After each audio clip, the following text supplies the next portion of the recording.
Hey, hi. Welcome to my channel, Connecting with Leaders. This is a platform where senior leaders come and discuss about BRSR, ESG, and their journey so far.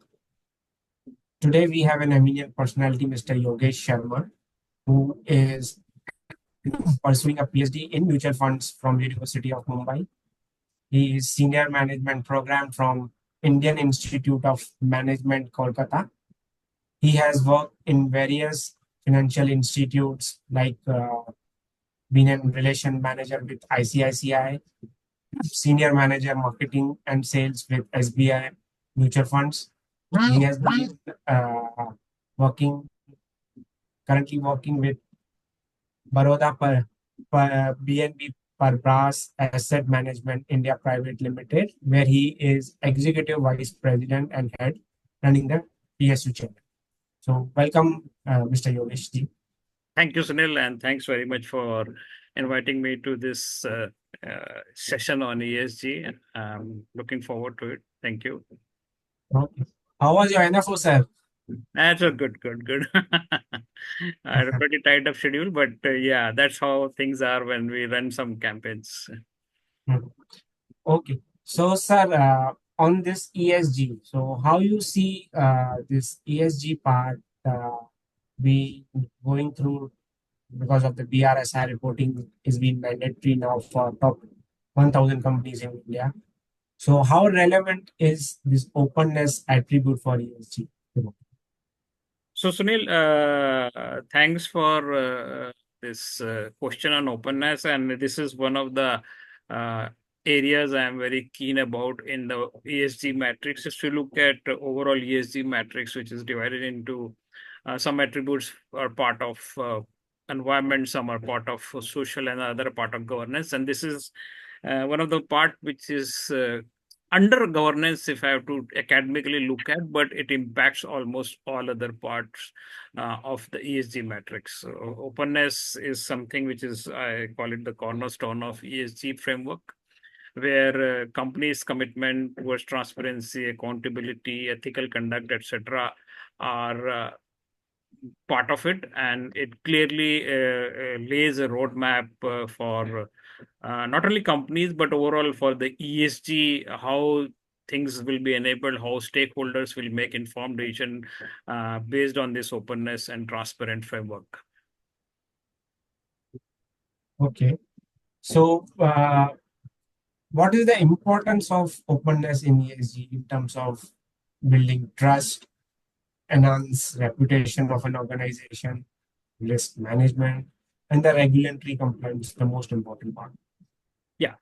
So, as I said, openness and transparency cover broadly all the metrics of ESG, whether it's environment, social, or governance.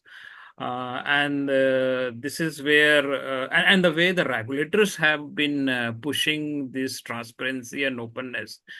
You have seen the recent guidelines of SEBI, and India is clearly on the right track, catching up with the international standards in terms of the ESG, especially in terms of openness and transparency. There are lots of formats, etc., are already shared by SEBI in terms of reporting, even those, and this is how they are taking one step at a time, involving some limited set of companies, and then in a couple of years, broad basing across the platform and the companies. So giving them the time to be prepared about the parameters which they will be reporting. If you look at environment, this is the openness is about how companies engage stakeholders, communities, NGOs, regulatory bodies, and use this openness and transparency to build trust and allay the fears of the environmental concerns, which are clearly visible. The way the climate change pattern is emerging, we can see the the recent fury of nature, whether it is 50 degrees centigrade or recently as yesterday, we're in some 200 30 millimeter of rains in Delhi, and everything in couple of hours all flooded. So this is all the clearly visible signs of climate change. And I think openness in terms of sharing data, how companies are going to take steps to change that, bring more sustainability in terms of whether it's environment, water usage, etc. And this is where an openness will be very key, how they build trust. Now, let me move to this other part of it, that is social part of it, where openness can be very relevant.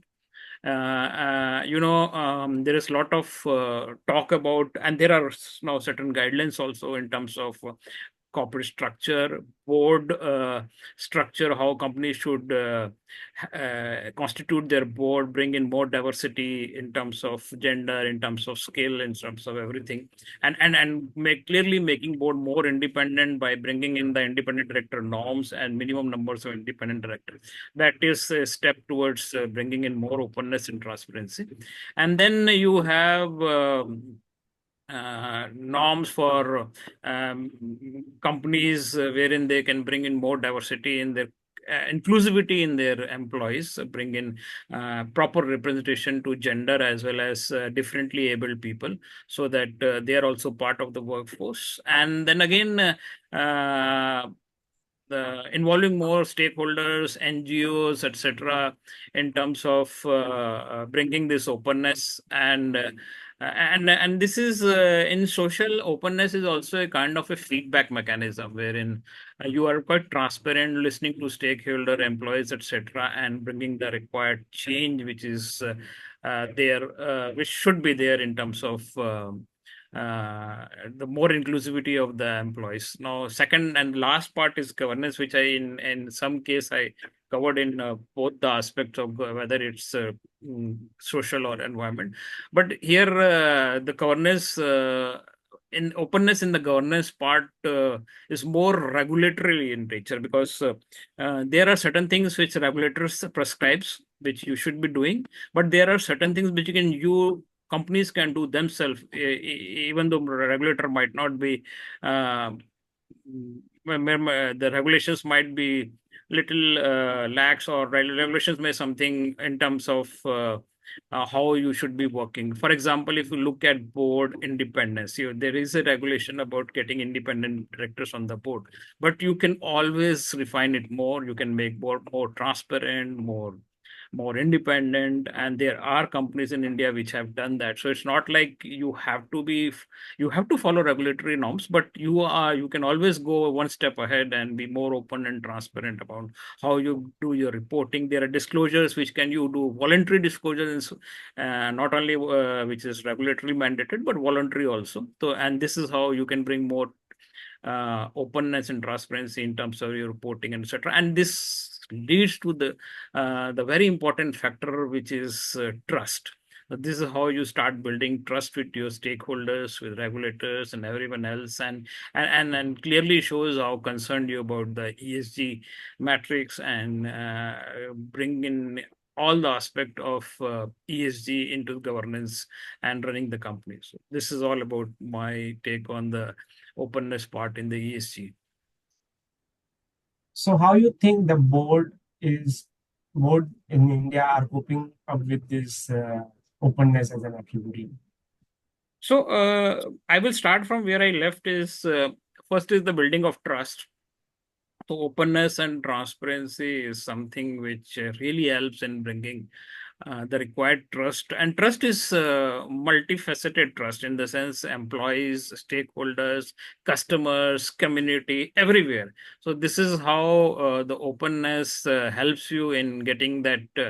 The required building the bridges, what we call, or the trust with all the stakeholders which are involved, whether it's your channel partners, and this eventually leads to the reputation and enhances your reputation.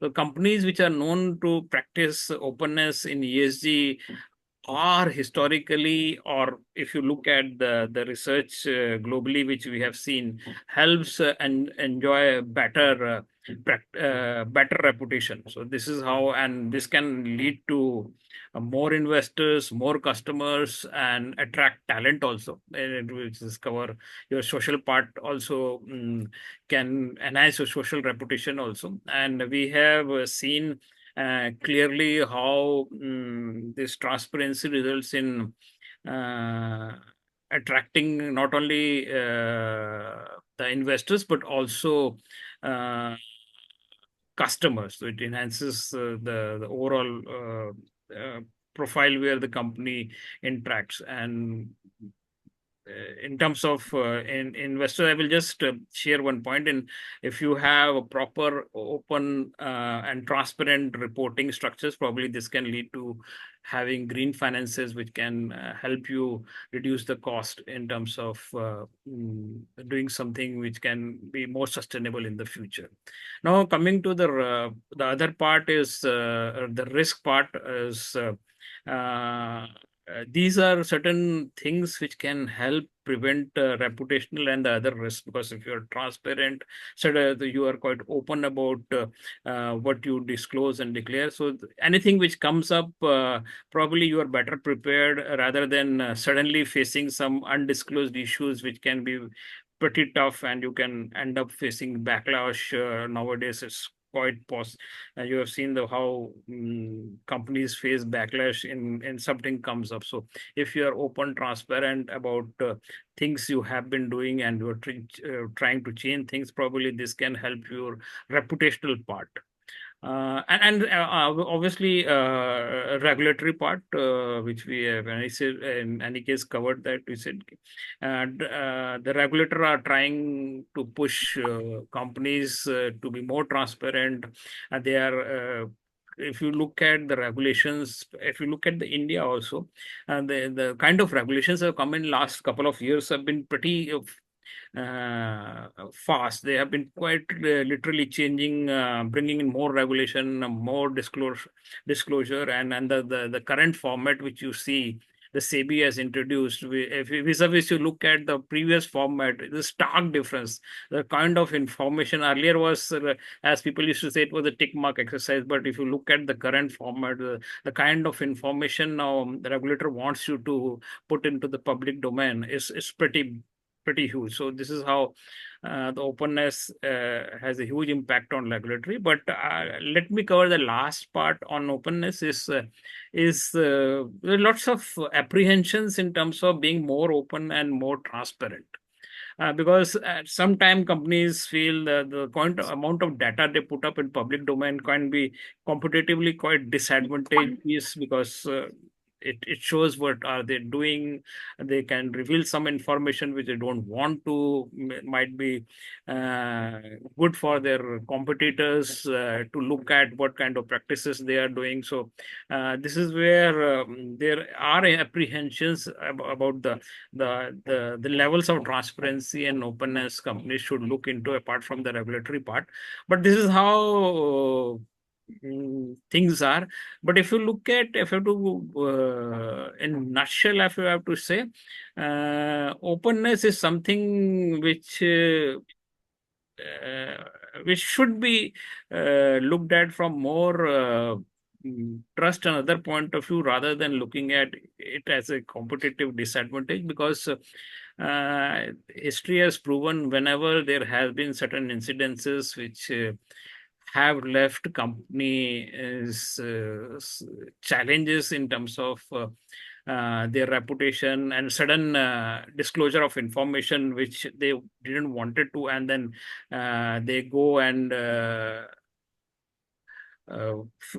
have to do the PR exercise to cut down the damages. I think looking at that, the overall reputational risk and what can company can go through, I think um, we should be downplaying the disadvantage part and should be more open and more transparent about the openness part of the ESG. Okay, sounds good, Sam. Yeah.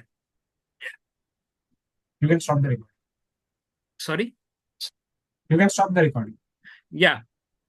Okay.